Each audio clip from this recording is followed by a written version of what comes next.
what do we get from Zach Wilson? Is he still centered? Now, I've gone to the chiropractor before. Oh, God. You know? I know you're not a chiropractor fan. Yeah. But they're like, you get moved around. It's like, oh, this leg's longer than that. And you're out. You get What?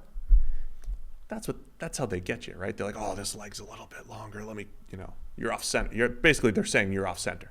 They're like, oh, now you ask for like confirmation on that, or you just take the guy's word for it? Sure, this leg's longer than the I've other. had some pretty scammy chiropractors. Yeah. The guy I go to over here in Cincinnati, though, made my back feel much better. I had some serious back issues a couple summers ago, and he helped me. Got it. But I had this one guy this is why the podcast is so long. He had the gun. He had like this gun. He'd shoot you with the gun and this and that. It was a big scam. The Theragun thing? It's like a clicker thing. It was What? weird. It was very weird. He thought he was at like the forefront of all chiropractic work. I don't know. We probably have so many chiropractors that Pushing the listen to us, boundaries of chiropractic science. Do not trash chiropractors. I'm trying to say is you need to go back. So does Zach Wilson get recentered right now? Because he just played a football game, took some hits. He's probably less centered after getting hit. Does he get recentered this week? Do they have the time to recenter him without the time off? Well, it sounded like it needed a break for him to be recentered. So is he only good on 3 weeks rest? Yes. Right? So he's got to take 3 weeks off, or can he bounce back? Is he okay with 6 days rest as we go pitchers? 6 days rest. Right. Did you ever see, there's a video, there's probably a lot of them, but one in particular I've seen of, those videos of chiropractors where they're like slowly, caressing a guy's neck and then, right? And there's a load of those. That's the whole thing, right? There's the video of like construction workers, like contract workers, like caressing a thing of drywall and then being like snapping it in half, and it's just the whole takeoff of the chiropractic thing. It's pretty funny. You go look it up. So they just go through like all different. Yeah, and it's just like a whole bunch of guys in like neon vests and whatever, like clutching a 2x4 and then being like that's good. Snapping it over, just like they were a chiropractor. I mean, just like we've asked for billionaires, we've asked for weathermen or air pilots. If you're a chiropractor, let us know. And then you could trash Sam in the comments. Do we need feedback from chiropractors? Not feedback. I just want to know if there's chiropractors that listen, so I know who you're insulting. Oh. I want to know how many of our listeners you insult. I've already done that. I mean, me and Trev had a big thing about it. Oh, you did? Yeah. Sorry, I missed it. All right, talk about the football, Sam. Oh, man, that's part of the intro. That's right. It's a consistent part of the show. You've got Zach Wilson and his recenteredness, and then obviously the other part is you've got the Jets defense going up against Tua and the Miami offense. And injury related, are we getting Tyreek Hill? I mean, he came back into the game with another ankle sprain and another hip drop tackle, by the way, which it wasn't even that was atrocious tackling technique. Like he just kind of launched himself at him, all four limbs splayed, grabbed hold of his shoulder pads, and then fell forward onto his ankles. They're talking about that tackle today. I mean, that's a whole nother spiel. The NFL has been pushing this tackle technique to prevent head injuries for 10 years. They did a whole youth movement teaching kids how to tackle like this. The NFL over 10 years. The NFL has a tackling problem across the board. Like every single technique they teach is a recipe for injury. Well, so Troy Vincent, they're talking about this today, the competition committee or whoever's meeting right now. They're going to ban this thing next year after spending a decade teaching America how to tackle like this. So this is going to be a 15-yard penalty next year. It's going to be insane. You think, scoring's down this year. It's going to go up by 12 points a game per team next year just by nobody's able to tackle. But they also have this problem where, so you've got that tackle as a problem. You've got the fact that they used to teach, the technique they teach in terms of where you put your head is the exact opposite of where you're supposed to put it in order to avoid concussions. Like the idea of putting your head across the body so that you get more of your body in the way basically means you get kneed in the head all the time, right? It's literally the opposite place. Rugby teaches cheek to cheek, right?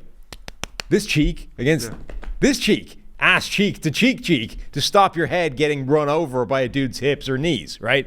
The NFL doesn't do that. In fact, they teach the opposite. But now you're in this world where, all right, we're going to outlaw this tackle. We're going to outlaw that tackle. There's like 3 or 4 different ways of taking a guy down that are all going to be illegal. And we have no way of actually teaching them the difference because we don't practice enough.